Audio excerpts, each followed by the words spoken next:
Hello, my name is Liz Womack, and I am a member of the class of 2007. Today, I'm here to introduce my dear friend, Erin Fowler. Erin graduated from St. Mary's also in 2007. She completed her Bachelor's of Science in Aeronautical Engineering with a minor in French from the University of Southern California in 2011, and went on to finish her Master's in Science in Aerospace Engineering the following year. Upon graduating from USC, Erin started work as a government contractor, supporting research and development of space technologies for the Defense Advanced Research Project Agency, also known as DARPA. There she helped 2 new space programs and 3 satellites funded by those programs, which have now flown into space. In 2016, Erin started a new job at the U.S. Naval Research Laboratory, where she has developed simulation tools for space robots and helped create international safety standards for satellites performing close approaches to other satellites in orbit. In 2018, Erin finished her master's in computer science at George Mason University and started studying at the University of Maryland's Aerospace Engineering Department, hoping to complete her PhD in dynamics and control systems in the next few years. Though all of these things are rather impressive, I find them the least interesting things about her. I hope she doesn't find that insulting, but to me, she's always been so much more than her accomplishments. Outside of her career, she has been a stage manager turned actress, a dancer of both ballroom and more contemporary styles. In college, she ran a successful public access show, and these things barely even scratch the surface of her eclectic nature. In truth, I have had the pleasure of her friendship for longer than I have memories. We met somewhere between the ages of 2 to 3 in daycare, and when I started St. Mary's, she was one of the few faces I knew. Over my 14 years at this school, I watched a silly, brilliant, imaginative girl grow into a self-possessed, passionate woman whose personality sparks joy in her closest friends. Erin, thank you for the honor of letting me introduce you today, and I can't wait to hear what you have to say. Ladies, one of my oldest friends, Erin Fowler.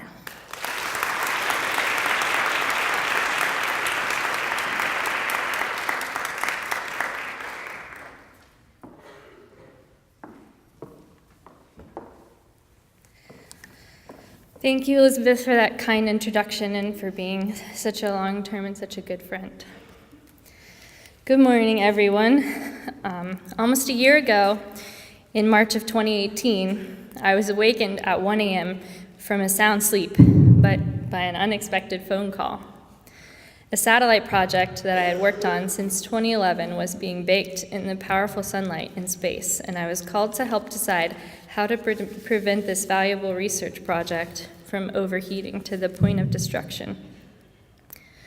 This was an experimental spacecraft that was launched from the ground as a ride-along on a much larger satellite, and it would be ejected from its host satellite to perform its own mission a day and a half after launch.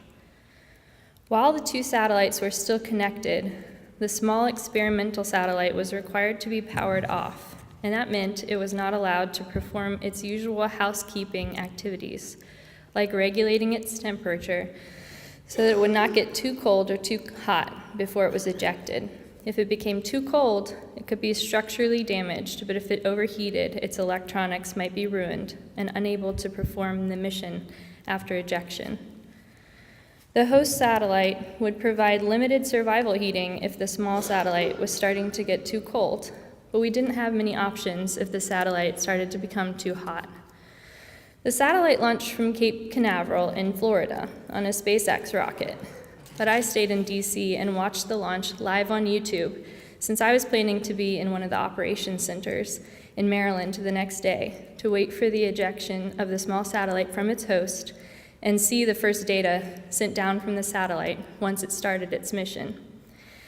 After celebration with some colleagues about the successful launch, I went to bed, excited to be in the operations center the next day. But at about 1 a.m., I was surprised to receive a call from one of the host satellite's project managers. He was watching the telemetry from the small satellite and seeing some discrepancies between the temperature readings and the automatic commands going to the heaters. The small satellite was overheating, but the heaters were still turning on to make the small satellite even hotter.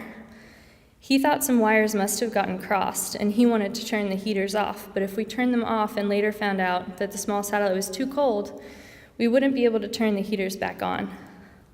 He wanted me to help make a final decision about whether or not to turn the heaters off. I will leave you in suspense about what happened next, but I would like to reflect on some of my experiences during and after St. Mary's that really helped me during my involvement in this project. First of all, my friends and family will tell you that I was never someone who liked to make decisions quickly or think on my feet. I always wanted to spend time researching and weighing the options for every decision, but some important decisions do need to be made in the moment. And the place I first got to practice that kind of decision-making was at St. Mary's, working in the tech crew and as a stage manager for Mrs. Madden's plays, where if a CD wouldn't play or a doorknob fell off a door on stage, the show must always go on. I continued to get a chance to practice those on-the-spot decision-making skills through college, working at the television station and producing and directing live TV shows. But let's get back to our overheating satellite. This satellite, which launched in March of last year, was first imagined all the way back in 2011. A college mentor of mine had moved to DC to work on a concept for a satellite project that he would pitch to the director of the research agency to request funding, and I was his intern, helping him to develop the concept in a convincing presentation. There are so many skills that I used that summer from St. Mary's and college, and although my ability to contribute certainly required math and science, I noticed that performing a thorough review of relevant technical articles and properly citing my sources and drawing meaningful conclusions, which were research skills I first learned from Ms. Patrick and Coach Hinserling, were the most critical that summer.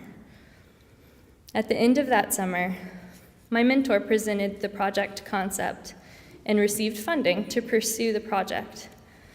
I went back to school another year to complete my master's degree, but then I returned to DC to work full-time on the same project again.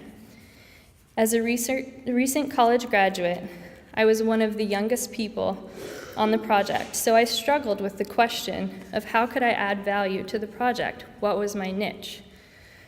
Well, I found that my role changed over the years. Towards the beginning, while I was still much less experienced with space projects than everyone else, I discovered that I could add value by being a good communicator. I had learned from Mrs. Erin the difference between a word's denotation and its connotation, its exact dictionary definition versus the feeling that it elicits.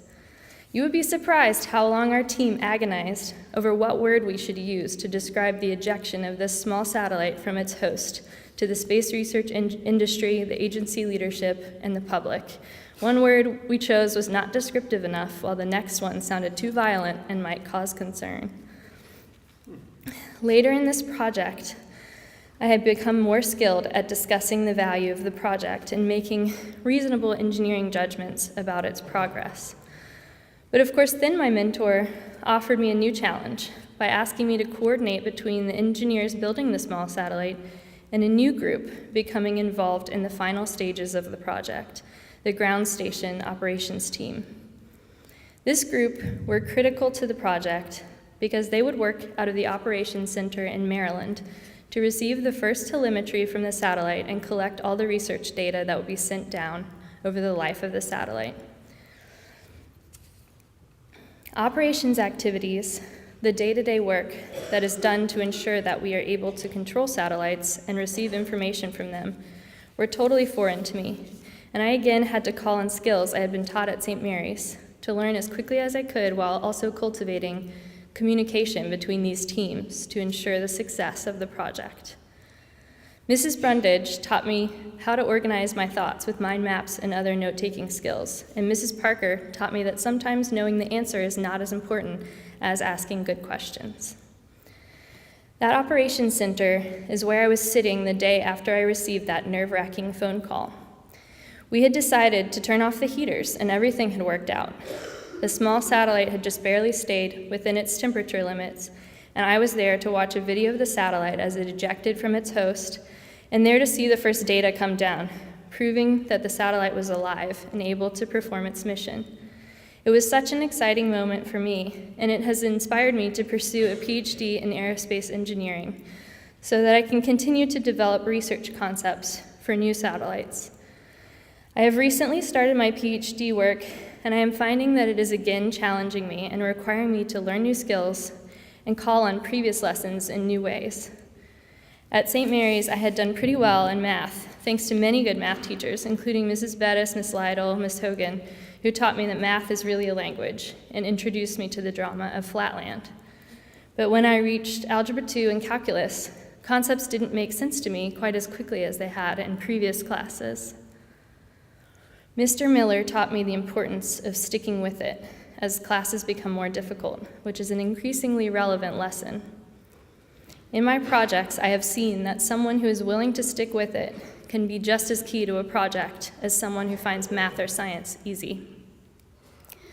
Mr. Miller kept up with my progress throughout college and my early career, and when he read one of my technical papers, he reminded me that it would lose value if it became too full of industry jargon, because it would become unreadable to most of my audience, reminding me how important it had been to me as his student for him to convey difficult concepts in plain terms.